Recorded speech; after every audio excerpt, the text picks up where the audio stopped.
A ver, ¿qué es exactamente eso de arrepentirse?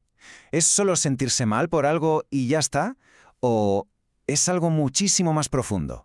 Para indagar en esto, vamos a hacer un pequeño viaje en el tiempo, a Londres, a 1855, para sumergirnos en las ideas de un sermón fascinante de Charles Spurgeon sobre el arrepentimiento que, según él, conduce a la vida. Y todo arranca con esta frase, una exclamación de asombro total de la Iglesia primitiva. Una que marcó un antes y un después. Pero, ¿por qué fue tan revolucionaria? Para entenderlo, necesitamos un poquito de contexto. Para captar el impacto de esa frase hay que imaginarse cómo era el mundo de los primerísimos cristianos.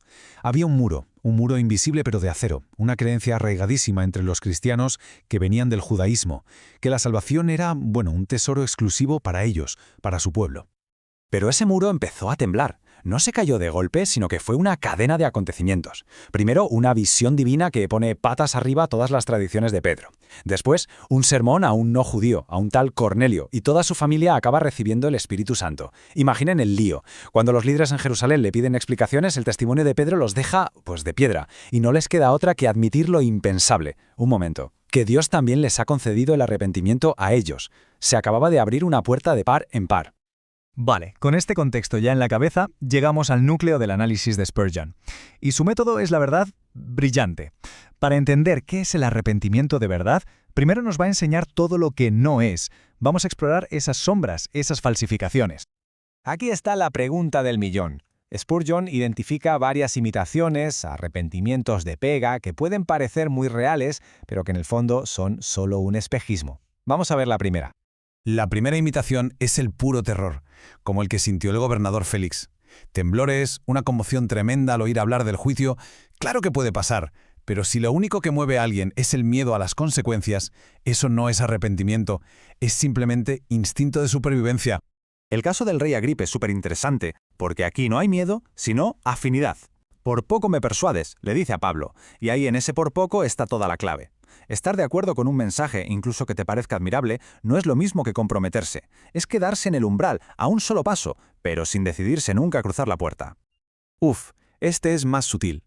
Una persona puede incluso cambiar su forma de actuar durante un tiempo, como hizo el rey Acab. Se vistió de luto, ayunó, todo para evitar un castigo que se le venía encima. Y oye, le funcionó, pero solo temporalmente. Su corazón no había cambiado un ápice.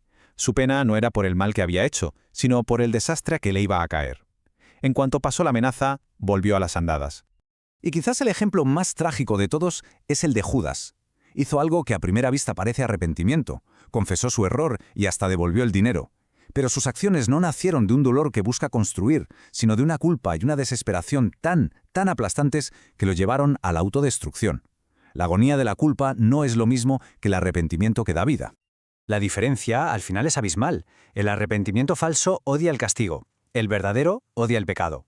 Uno está centrado en uno mismo, el otro en Dios. Uno es algo pasajero, el otro duradero. Bueno, una vez que hemos dejado atrás estas sombras, vamos a buscar la luz. Entonces, si todo eso eran las imitaciones, ¿cómo es el arrepentimiento auténtico? ¿Cuáles son esas señales que no engañan, las que nos dicen que un cambio real ha empezado? Antes de definirlo, Spurgeon quiere quitar un par de miedos muy comunes. A ver, no hace falta tener visiones terroríficas del infierno. Tampoco hay un medidor de lágrimas para ver si el dolor es suficiente. Dice que la fe más pequeña salva, y el arrepentimiento más pequeño, si es sincero, también. Y que no es un evento único y perfecto, sino un proceso que dura toda la vida. Spurgeon lo resume todo en 3 sellos de autenticidad. Primero, un dolor genuino por haber hecho mal. Segundo, un cambio práctico. Las acciones tienen que ir de la mano con las palabras. Y tercero, un odio profundo al pecado en sí mismo. La prueba de fuego, según él, es esta. Si se eliminara por completo la amenaza de un castigo, ¿se seguiría odiando ese pecado por lo que es?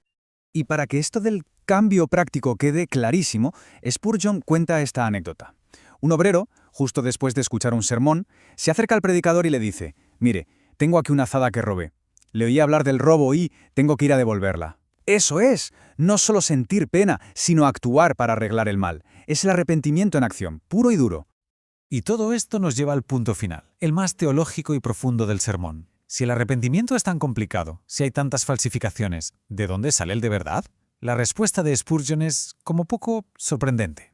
Y aquí está la revelación central. El arrepentimiento verdadero no es un logro humano, no es algo que se consigue a base de esfuerzo. Según Spurgeon, es un don, un regalo, un acto de gracia de Dios que transforma la voluntad, haciendo que alguien que no quería ser salvado de repente lo desee con todas sus fuerzas. La analogía que usa para explicarlo es potentísima. Dios prepara el banquete de la salvación, invita a todo el mundo, y cuando la gente se niega, no se rinde. Envía a su espíritu con lo que él llama una dulce persuasión que cambia la voluntad sin forzarla. No es que arrastre a la gente en contra de su voluntad, es que cambia su voluntad para que deseen venir libremente. Claro, si es un regalo o si es un don, la pregunta es inevitable, ¿no? Entonces, ¿cómo se recibe este regalo? La respuesta de Spurgeon es a la vez simple y profundísima, dejando de mirarse a uno mismo. Es inútil intentar fabricar sentimientos de arrepentimiento.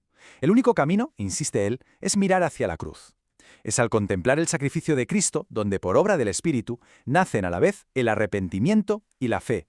La pregunta final, por tanto, no es ¿me he arrepentido lo suficiente? Es ¿hemos mirado a la única fuente de la que puede brotar un cambio real? Una idea que, casi 170 años después, sigue siendo radicalmente transformadora.